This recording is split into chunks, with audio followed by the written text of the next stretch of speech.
Welcome to episode 2 of Voices of the Republic. My name is Isabella Garcia. Today we have Alexander Hamilton and Ben Franklin joining us.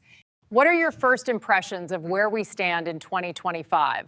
What surprises you most and what concerns you most? I am surprised and frankly impressed by the sheer scale of your union. What began as 13 fractious states is now a nation of 50. The Constitution we penned as a framework for stability has endured the tests of civil war, depression, and globalization, difficult though they were. But what concerns me, what genuinely weighs on my spirit, is the erosion of shared truth and civic trust. I behold a people inundated by voices, some informed, many deceptive, their voices made louder by modern machines. Those machines are made by creators who often have no allegiance to truth. When lies cannot be sorted from truth, the republic is imperiled. Also the issue of national finance. Your public debt now exceeds $34 trillion, a number so immense it beggars comprehension. When obligations mount without vision, without investment in future strength, they become an anchor rather than a sail. If your credit falters, so too does your influence, among nations, within markets, and across generations alike. And on the global stage, what I did not foresee was the emergence of authoritarian powers like China, wielding state capitalism with strategic precision. You cannot meet this challenge by retreating into isolation, nor by cutting ties with your democratic allies. You must construct new alliances, not only military, but economic and informational, to safeguard liberty in a world increasingly hostile to it. Gentlemen, climate change wasn't a concern in your 18th century world.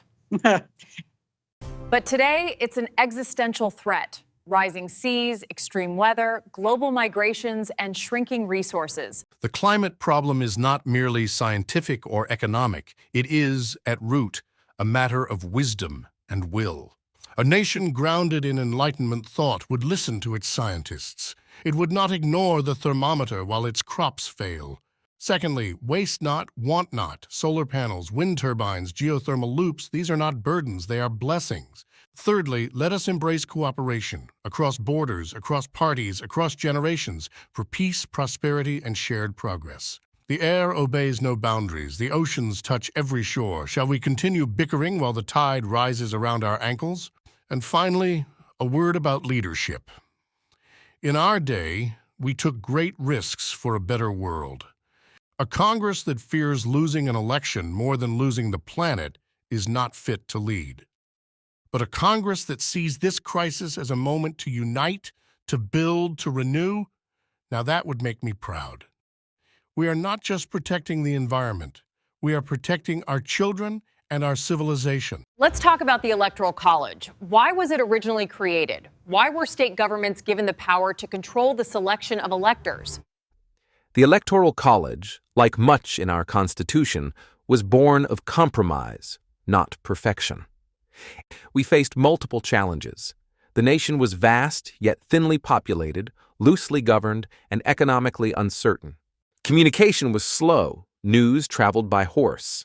Political parties did not yet formally exist. And, perhaps most importantly, there was deep mistrust between large and small states, urban centers and frontier regions.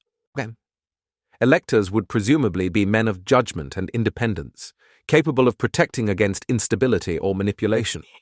Now, as for why state legislatures were given control over how electors were appointed, this was rooted in federalism.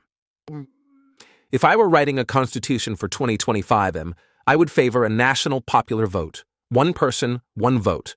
Secretary Hamilton, as the first Secretary of the Treasury, what other advice do you have about today's $34 trillion national debt?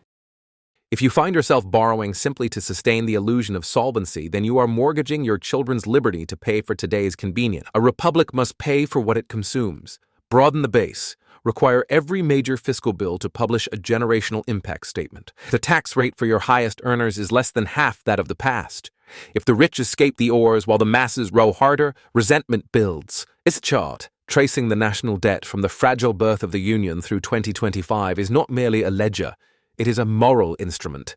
Originally, debts were born of survival, but after the 1970s, borrowing becomes routine, not exceptional. After the 1980s, the debt ascends not due to a singular calamity, but as a consequence of custom and political evasion. As a percentage of GDP, you are once again near wartime levels of debt, without a unifying national effort to show for it. This trajectory is not sustainable, not because debt is inherently ruinous, but because the nation has ceased to treat it seriously. Borrowing is not free. It costs trust. It costs options. It encumbers your future independence. If you do not align your borrowing with a national purpose, then future generations will read this chart not as history, but as a warning unheeded. Returning to the topic of China's rise, China now has 4 times our population and massive industrial capacity. Should the United States work to create a free trade zone with the European Union and our allies to offset that scale and economic dominance? Yes, and with urgency and clarity.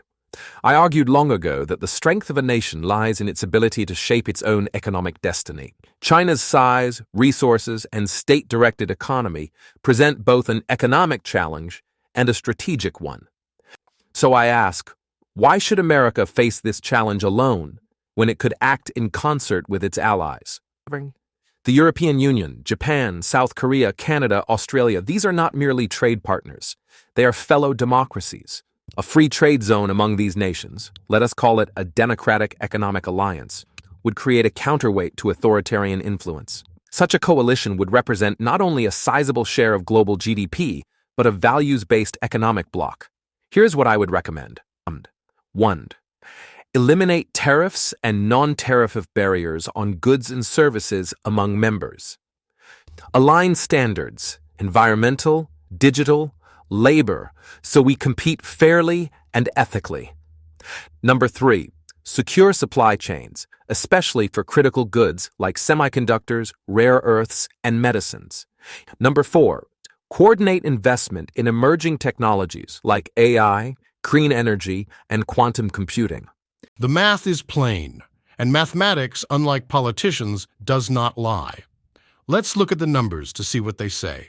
First, let's look at how we compare to China alone. As the numbers show, they outnumber us by over 4 to 1. If we add Russia to the mix, that numerical advantage increases to over 4.5 to 1. It would be very foolish for a leader to go into any kind of battle when outnumbered by such an amount. Now let's look at how the numbers compare when the populations of our democratic allies are added to the mix. When we include the populations of our democratic allies, you can see how the numbers become much more equitable. A single democracy might feel outmatched. In an economic alliance, it would be quite a different story. With shared markets, coordinated policy, and moral clarity, an alliance becomes not merely a trading bloc, but a shared fortress.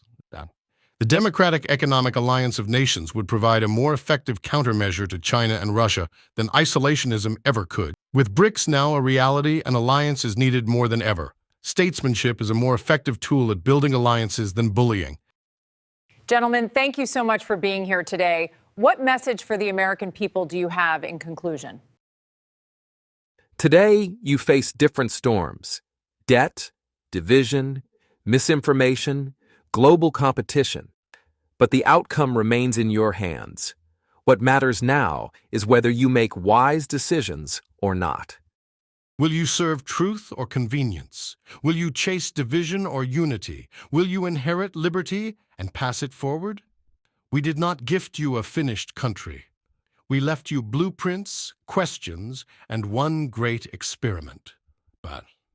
And so I leave you with this. Be industrious, but also informed. Be skeptical, but not cynical. I just heard there was a play about me called Hamilton. I am not throwing away my shot. There's a million things I haven't done, but just you wait, just you wait. Well, that was interesting. Many thanks to Alexander Hamilton and Benjamin Franklin for being here today. Next week, we will welcome President Franklin Roosevelt and his Labor Secretary, Frances Perkins. They will discuss Social Security and other topics. Until next time, stay curious, stay informed, and stay united. Please join us again on Voices of the Republic.